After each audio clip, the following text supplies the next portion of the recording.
Oh, howdy all, grab yourself a drink. It is time for some Path of Exile discussion. Today I'm doing something a little bit new. This is not the start of a weekly Path of Exile news video or anything like it.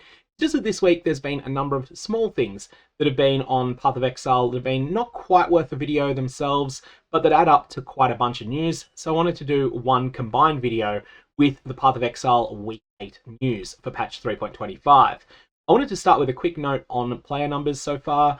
We don't have precise information on player numbers or the number of hours played or any of the sorts of other metrics that players might be looking to, but from what we can tell, which is really all derived from Steam numbers, the Settlers League has been the most popular league of all time so far.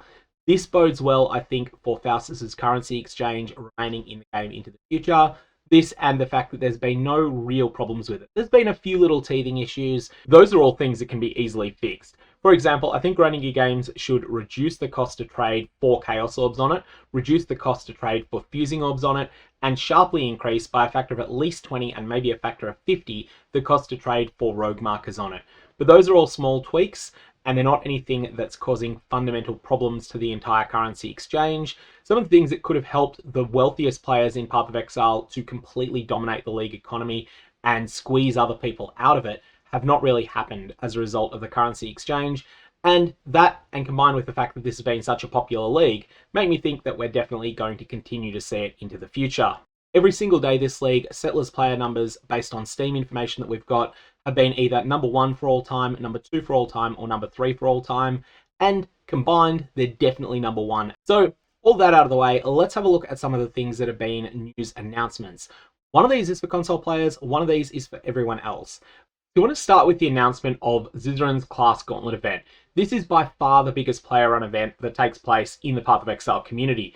In fact, this event is so big that it outgrew the old limit of 10,000 players in private leagues, and now Grinding Games have come to the party and made it into an event league instead, so that it no longer has to deal with the 10,000 accounts per private league cap. Zizran's Class Gauntlet event is Path of Exile on extreme hard mode. It has the hardcore rule set and the Solar Self-Found rule set in play, and on top of that, this 10-day event has the following additional zone modifiers. Now you can download the whole list, I'll put a link to them down in the description below, but fundamentally you can see that everything here is about giving monsters more damage and or more damage projection, and also providing them more tankiness. There are going to be different tiers of modifiers throughout the campaign, so Acts 1 to 5 there's one set of difficulty mods, Acts 6 to 10, when you've got more tools to access chaos resistance, there's going to be a new set of difficulty mods that are arguably a little bit worse. Then, white maps have a new set of mods that's actually a bit easier than the ones in Acts 6 to 10. Yellow maps have a new set of mods. Red maps have a new set of mods. But then tier 17 maps are going to have no difficulty mods, but the bosses are going to drop 5 times as many fragments. The goal here is that you can mostly leap over that step of progression if you want to. If you want to throw yourself straight into the endgame bosses, then you're able to try and do so. Level 84 Atlas bosses are going to have one set of difficulty mods that are pretty substantial, and in addition, you're going to be assaulted by Cirrus, Awakener of Worlds apparitions while fighting them. Then for the Uber bosses, there's a new set of difficulty mods that go even further. But on top of all of this, there's going to be one additional twist, and that is that various milestone bosses throughout the game, this will include but not be limited to act bosses throughout the campaign, but potentially it might include things like Azaro as well. They're just going to have new abilities, and we don't know what they're going to be until they get encountered in the Gauntlet itself. As I said, there are 3 main reasons people are going to play in the Gauntlet event. The first one is the very best players are going to be playing for the big prizes. And also, watching this is going to be really exciting. So if Gauntlet doesn't sound like fun to participate in, definitely watching it. It tends to be the best viewing you'll ever find in Path of Exile. The second group of people are going to be people who set themselves a goal that might not quite be an elite goal. It might be to reach level 80 with this rule set. It might be to reach level 95. It might be to beat one of the tier 16 map bosses. In that situation, you can set whatever goal you think is going to be fun, and if you stop having fun before then, you can always walk away from the event.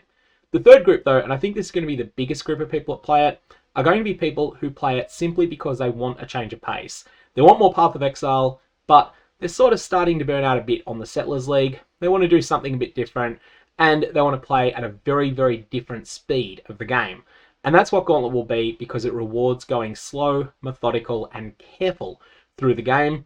and also playing builds that you might not consider playing in softcore because they're potentially a little bit slower than alternatives. You want to play things that are really, really tanky in this event. One thing though that I am going to advise people to do, there is a prize that's available to everyone that beats Act 10 Katava in the Gauntlet event. That prize is going to be a fairly small one, and that is a mystery box. I highly recommend that you don't play just for the mystery box. Play the event for fun if it sounds like fun. If it doesn't sound like fun, don't play it.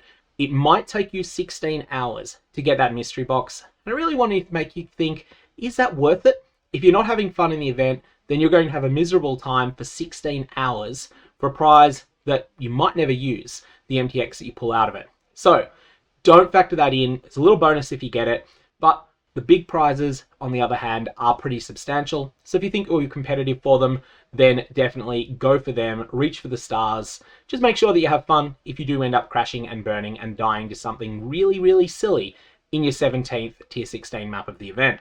So that is the event that is PC exclusive. Now we turn to some news that is console player exclusive. That is that the native client for Path of Exile on the PlayStation 5 has finally been released. This was originally scheduled to come out 3.25.0. It had a few little problems, to put it lightly, and as a result it ended up being pulled, and it has been worked on for weeks and weeks since then. However, it's now in a spot where it is ready for release, but it is not yet in a position where it is something that works flawlessly. There are a number of bugs that are coming up on it, and the most significant of these high priority issues are that there are a number of random seeming client crashes. These can be quite frustrating, and so really it comes down to your personal preference. Would you rather be part of the beta test of the Path of Exile native PlayStation 5 console client? If you're fine with being part of a beta that has problems, then you can download the new PS5 native client now. On the flip side, if you are someone who would rather let the problems get ironed out first, then in that case, maybe wait a week or so. And then we have the final piece of news that is not. And that is, we've had very little about Path of Exile 2 in recent days. In fact, there's been really nothing except for a couple of dev commentaries that have taken place at various gaming conventions around the world. Path of Exile 2 is going to be going into early access / open beta on the 15th of November. That's only 8 weeks away. It feels like it's getting closer, and yet we still don't have a lot of information about it. I am hoping that this situation changes soon, as then I'll be going into crazy Path of Exile 2 news mode as soon as that happens. Anyways, that's what we've got for the moment. Whole bunch of news for week 8, different diverse things, but something hopefully for everyone, whether you're a console player or a PC player. I'm going to leave it there. May your Varlorbs have interesting results.